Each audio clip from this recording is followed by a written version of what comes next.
Hello students, welcome to my channel. आज हम लोग शुरू करने वाले हैं एपिक। आज हम फॉर्म्स ऑफ पोएट्री पढ़ेंगे। एपिक एपिक जो है आपको बीए सेकेंड सेमेस्टर में प्रिस्क्राइब किया गया है, लेकिन आपको इंग्लिश लिटरेचर पढ़ने के लिए एपिक क्या होता है ये आपको पता होना जरूरी है।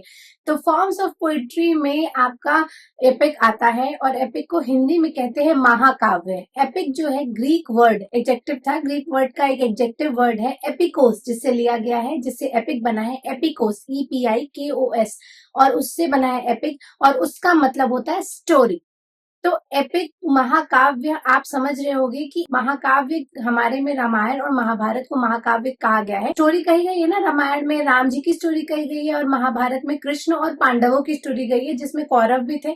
तो इलेबोरेटेड स्टोरी, बहुत बड़ी स्टोरी। और एपिक को अगर इंग्लिश लिटरेचर के फॉर्म में देखें तो उसमें क्या एक डेफिनेशन दी जाती है कि epic is a long narrative poem which is full of heroic deeds, legendary characters and courageous deeds. ठीक है, तो क्या होता है कि बहुत लंबी कथा सुनाई जाती है, लॉन्ग नैरेटिव पोएम। और क्या होती है, कथा होती है, स्टोरी होती है, बहुत लंबी स्टोरी होती है, एक एक माइन्यूट डिटेल्स को बताया जाता है। प्लॉट के अंदर प्लॉट, उसके अंदर सब प्लॉट, हर कैरेक्टर का बैकग्राउंड स्टोरी भी बताया जाता है और फिर उसकी भी बैकग्राउंड स्टोरी बताई जाती है। तो वो स्टोरी और उनके और ये स्टोरी जो होती है बहुत लंबी होती है और पोएम फॉर्म में होती है, पोएटिक फॉर्म में होती है, वो कहलाती है एपिक। तो एपिक आपको समझ में आ गया, मैंने एग्जाम्पल भी दे दिया कि रामायण और महाभारत जो है वो महाकाव्य है।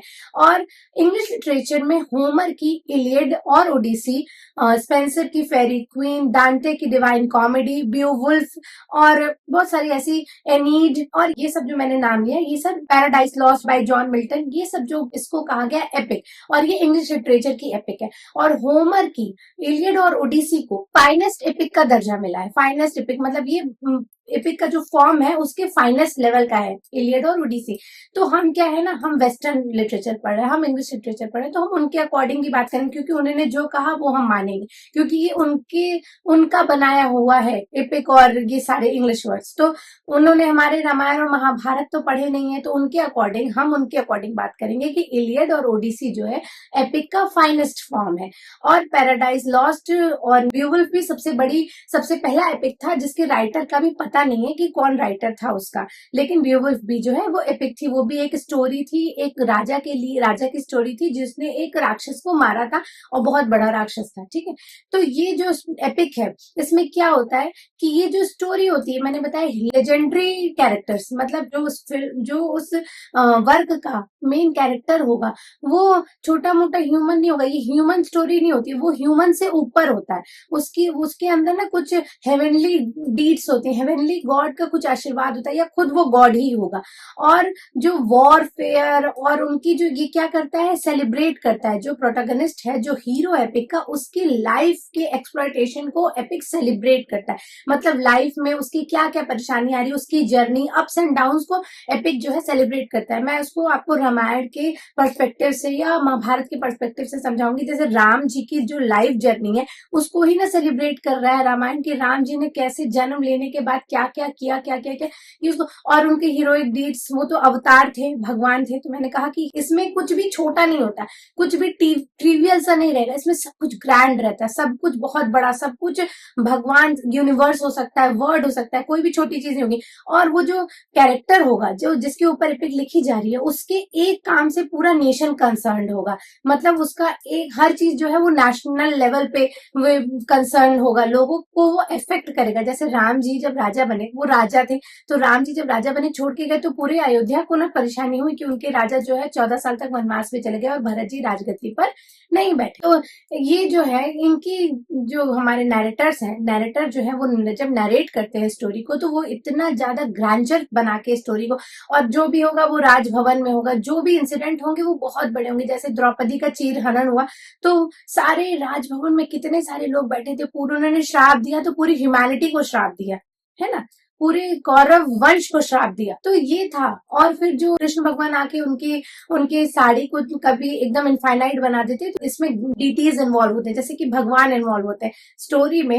एपिक की स्टोरी में भगवान इन्वॉल्व होते हैं, राक्षस होते हैं, एंजल्स होते हैं, डेमन्स होते हैं, सुपर नेचुरल पावर्स होते हैं। इनकी जो मशीनरी होती है ना, जो वर्क की, जो एपिक जो है वर्क करता है, उसकी मशीनरी में क्या क्या होता है, deities, angels, demons, supernatural power, stars, moon, sun, everybody.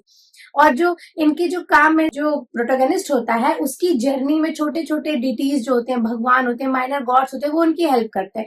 जैसे कि मैंने बताया कि राम जी जब कहाँ से कहाँ जा रहे थे, अयोध्या से जब वो लंका गए, तो उसमें जामवंत ने उनकी मदद की, विभीषण ने उनकी मदद की, छोटे छोटे गॉड्स ने, हनुमान जी जो सुपर गॉड कह लो, भगवान महाप्रभु कह लो, वो क्या थे, वो उन्होंने उनकी पूरी पूरी मदद की।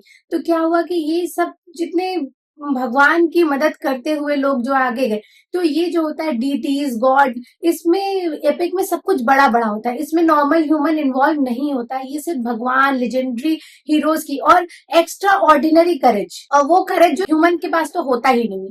तो आपको समझा रही हूँ इस तरीके से कि आपको बिल्कुल समझ में आ जाए कि अगर मैं इलियड और ओडिसी को बनाती ना, तो आपको उतना समझ में नहीं आता, लेकिन अगर मैं रामायण और महाभारत को बता रही हूँ तो आपको समझ में आ रहा होगा कि वाकई एपिक होता क्या है और इसकी जो कैरेक्टरिस्टिक्स हैं वो एपिक में कैसे इन्वॉल्व होते हैं।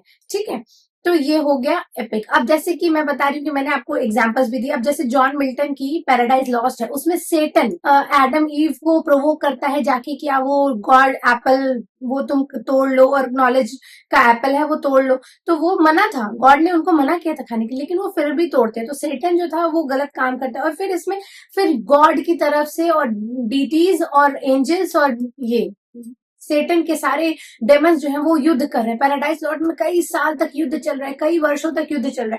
तो इसमें जो वॉरफेयर भी दिखाता है, एपिक में जो वॉरफेयर भी होते हैं वो भी बहुत एक्स्ट्रा ऑर्डिनरी बड़े होते हैं, कई समय तक चलते ही रहते, चलते ही रहते। लोग जो है बहुत ज्यादा उसमें लगे ही रहते हैं। और इसमें ह्यूमन नहीं लड़ते, एंजल्स और डीटीज और भगवान, राक्षस, ये लोग लड़ते हैं। तो जैसे सेटन था, वो था क्या, उसके अंदर हीरोइक क्वालिटीज थी, वो बाद में राक्षस बन जाता है। और फिर गॉड, सीधे गॉड का इन्वॉल्वमेंट है पैराडाइज लॉस्ट में, सीधे गॉड ही है इसमें। और सेटन जो है वो हेल का राजा होता है।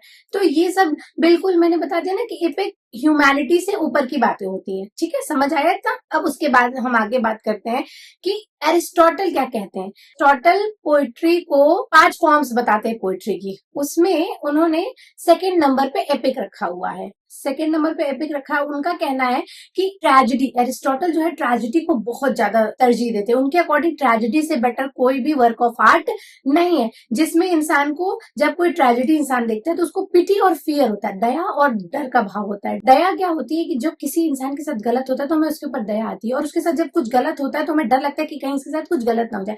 तो उस दया और डर के भाव से हमें, जब उस हमारे प्रोटैगनिस्ट को कुछ होता है तो हम रोने लगते हैं, और ये होता है कैथारसिस। हमें अंदर से अराउजल होता है, फीलिंग का दुख होता है, दर्द होता है, और फिर हमारे आंख से जो आंसू बहते हैं, तो उससे क्या होता है कि हमारे मन के सारे भाव निकल जाते हैं, क्लीन हो जाते हैं, हम बिल्कुल क्लियर पेपर हो जाते हैं।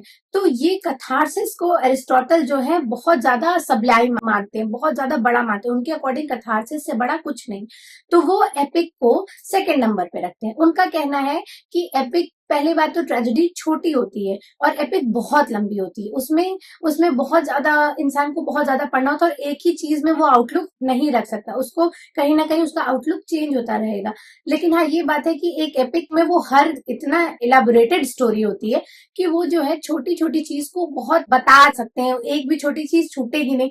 तो एपिक को इसलिए अच्छा है, लेकिन ट्रेजेडी से वो उसको नीचे समझते हैं। और ट्रेजेडी जो है, ट्रेजेडी में भी महान लोगों की कथा होती है और एपिक में भी महान लोगों की कथा होती है, लेकिन ट्रेजेडी में कैथारसिस होता है और एपिक में कैथारसिस नहीं होता है। बाद में लोगों ने बताया कि ट्रेजेडी भी, छोटी ट्रेजेडी से भी अच्छी चीजें होती हैं, लेकिन एरिस्टोटल तक का यही मानना था कि ट्रेजेडी से बड़ी कोई चीज नहीं होती है। और एपिक जो है लगभग मीडिया रेस से स्टार्ट होता है। मीडिया रेस क्या होता है, बीच से स्टार्ट करना। एपिक में क्या होता है कि हम कोई भी स्टोरी एकदम छोटे से नहीं शुरू करते, एकदम प्रोटैगनिस्ट के बचपन से पैदा हुआ और हम बीच से स्टोरी शुरू करते। जैसे मिल्टन पैराडाइज लॉस्ट का जब हम पढ़ेंगे तो उन्होंने सीधे जब युद्ध हो रहा था सेटन के डेमंस और गॉड के एंजल्स में, तो उन्होंने वहां से शुरू किया। बैक स्टोरी जो है वो बाद में बताते हैं। तो लगभग एपिक जो है वो medias res, MEDIASRES, medias res से शुरू होती है, मतलब बीच से। बीच की स्टोरी पहले बताते हैं, फिर बैकड्रॉप जो है वो शुरू करते रहते, बंद करते रहते, ऐसा करते। जैसे गंगा पुत्र जो है भीष्म है, ये स्टोरी गंगा जी की कि उनके 7 पुत्र होते हैं, वो पहले उनको गंगा जी में डाल देती हैं। पहले वो नहीं बताया जाता है, वो बाद में लोगों को पता चलता है। तो ये सारी स्टोरी पहले बीच बीच से शुरू होती है, कभी एकदम स्टार्टिंग से एपिक शुरू नहीं होता है। तो ये हो गया एक और कैरेक्टरिस्टिक्स हो गया एपिक का। और दूसरी बात, वहां का वारफेयर जो होता है वो बहुत ही ग्रैंड लेवल पे होता है और उसका मेन थीम जो होता है वो वॉर ही होता है। रामायण भी वॉर ही था। सीता को जब रावण उठा के ले गया तो राम और रावण का युद्ध हुआ और उसमें रावण का वध हुआ। तो ये मेन जो युद्ध था, मेन थीम जो था वो युद्ध ही था। और महाभारत जो है वो युद्ध ही है।